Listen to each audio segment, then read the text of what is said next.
नमस्कार मित्रों, मैं जहाँ जय महाकाल आयुर्वेद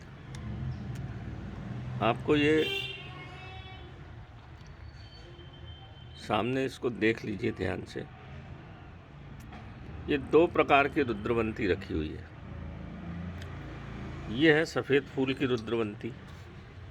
ये कहीं कहीं राजस्थान में भी पाई जाती है। सूखी हुई अवस्था में है। ध्यान से देखेंगे तो आपको इसकी पत्तियों का शेप समझ में आ जाएगा। ये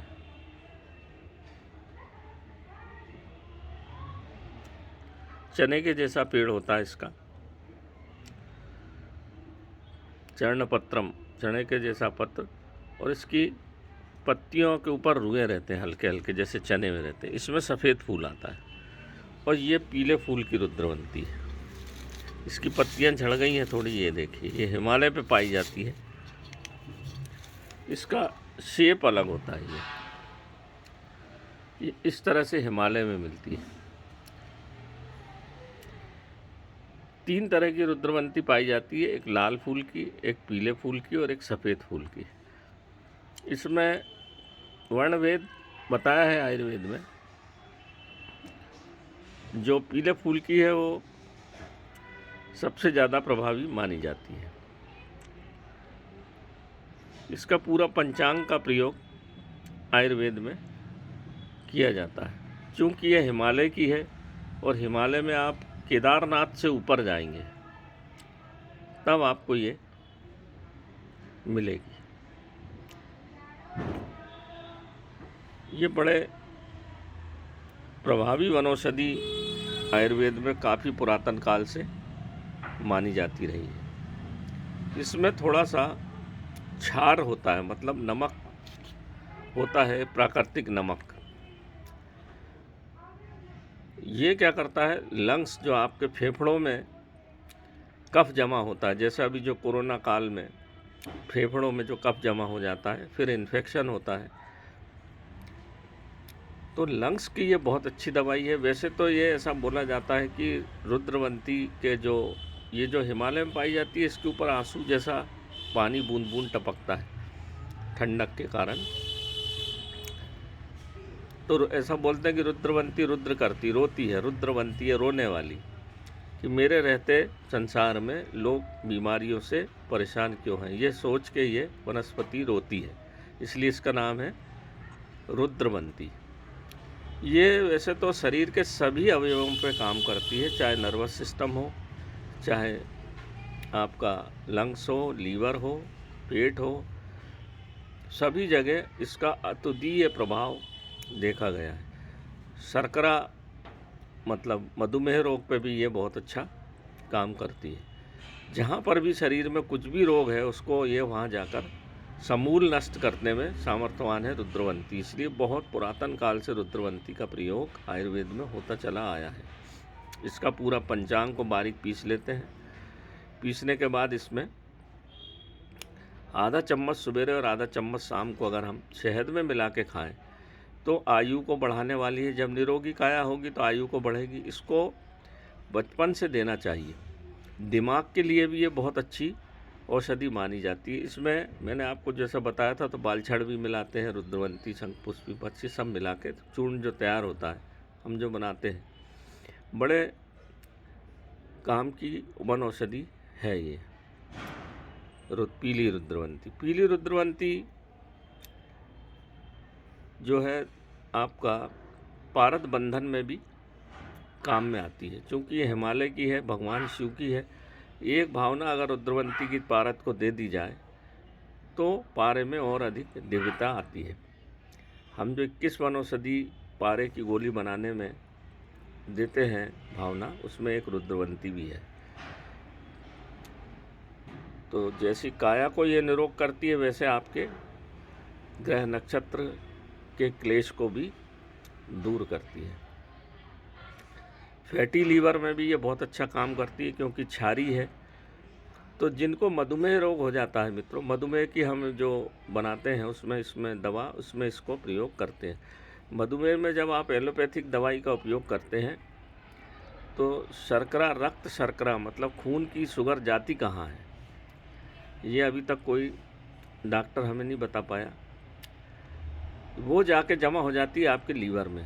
शक्कर खून से तो निकल गई, पर जमा कहाँ होगी? कहीं ना कहीं तो जमा होगी, तो वो जाके लीवर पे जमा होती है। लीवर में जब जमा होती तो फिर फैटी लीवर हो जाता है, लीवर बढ़ जाता है, आलस आता है, खाना नहीं पचता है। तो इसका प्रयोग से फैटी लीवर भी ठीक होता है और शुगर भी ठीक होती है। आयुर्वेदिक वनौषधि दोनों तरफ काम करती है, मतलब आपके रोग को समूल जड़ से नष्ट करने की कोशिश करती है और काया को निरोगी करती है। जैसा हम जानते हैं कि मधुमेह रोग उनको होता है अधिकांशतः जो दिमागी रूप से ज़्यादा कार्य करते हैं। जब दिमागी रूप से ज़्यादा काम करोगे आप तो बैठे रहोगे कुर्सी पे, चलोगे फिरोगे कम, खाना दोनों टाइम खाओगे, तो वो शुगर जो बढ़ जाती है, वो शक्कर की मात्रा खून में बढ़ जाती है और फिर वो खून आपका गाढ़ा हो जाता है, तो आँखों की रोशनी कम होगी, आलस आएगा, जोड़ों में दर्द होगा, नर्वस सिस्टम कमज़ोर होंगे, ऑक्सीजन की सप्लाई शरीर में कम हो जाती है। इस कारण से मधुमेह रोग में तकलीफ़ होती है। और जिन का पेट बड़ा होता है, मैंने बहुत सारे लोगों को देखा मधुमेह में, जिनका भी पेट बड़ा होगा, पेट जिनका खराब होगा, जिनको कब्जियत की शिकायत होगी, उनको मधुमेह रोग ज़रूर होगा। जो दुबले पतले लोग रहते हैं उनको मधुमेह रोग ज़्यादातर नहीं पाया जाता। तो आलसी प्रकृति के जो लोग होते हैं उसमें शुगर की मात्रा बढ़ती है और उन्हीं का पेट भी बढ़ता है। जो फैटी चीज़ें ज़्यादा खाएंगे तो शक्कर का प्रभाव हमारे शरीर में बड़ा दुष्परिणाम लाता है। जैसे पुराने समय में गुड़ का प्रयोग करते थे। गुड़ बड़ा काम की चीज़ है मित्रों। अगर गुड़ का प्रयोग फिर से शुरू कर दिया जाए शक्कर की जगह, तो बहुत सारे मधुमेह रोगी अपने आप ठीक हो जाएंगे। गुड़ जो है वो गर्म होता है और उसमें होता है गंधक, रक्त शोधक होता है। तो गुड़ का प्रयोग ज़रूर करना चाहिए। खास करके जिनके जोड़ों का दर्द है उनको ठंड के दिनों में गुड़ का प्रयोग ज़रूर करना चाहिए। और अगर उसके साथ आप रुद्रवंती खाते रहेंगे तो आपको मधुमेह रोग में भी लाभ होगा, जोड़ों के दर्द में भी लाभ होगा और शरीर आपका निरोगी होगा। इसमें क्षार है। क्षार बड़ा काम की चीज़ होता है। क्षार क्या करता है? रक्त को बहुत तेज़ी से साफ़ करता है। तो ये देख लें मित्रों, ये पीली रुद्रवंती है। ये हमको अभी मधुमेह की बीमारी के लिए इसका चूर्ण तैयार करना है। ये हिमालय से बुलवाई है हमने। तो नमस्कार मित्रों, मैं पंडित अखिल शुक्ल। रुद्रवंती के बारे में बहुत सारे लोगों का कहना था कि आप दोनों प्रकार की रुद्रवंती हमको बता दीजिए ताकि हम उसको पहचान सकें। ये देख लें मित्रों, हिमालय में ऐसे छोटे छोटी बहुत उगी रहती है। ऐसा बोलते हैं कि इसकी जो जड़ है उसके ऊपर आप आग भी जला दोगे तो भी ख़त्म नहीं होती। इसकी जड़ें अंदर रहती, कभी नहीं मरती है। और इसकी एक खासियत है, गर्मी में खूब फलती फूलती है और ठंड में विलुप्त हो जाती है। ये बड़े दिव्य औषधियों में इसकी गिनती है मित्र रुद्रवंती की। तो नमस्कार मित्रों, मैं पंडित अखिल शुक्ल आपको आज रुद्रवंती से अवगत कराया है। मेरा प्रयास रहता है कि मैं औषधियों से अवगत करा दूँ आपको। ये हम अपने सब काम के लिए बुलाते हैं।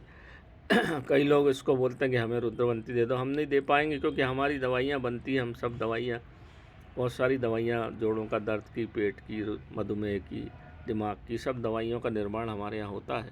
हम अपने प्रयोग के लिए बुलाते हैं, आपको केवल अवगत करा देते हैं ताकि आप भी पहचान लें और जब खरीदने जाएंगे तो उसको इससे मिला के खरीदें ताकि आप धोखा न खा सकें। तो नमस्कार मित्रों, मैं अपनी वाणी को यहीं विराम देता हूँ।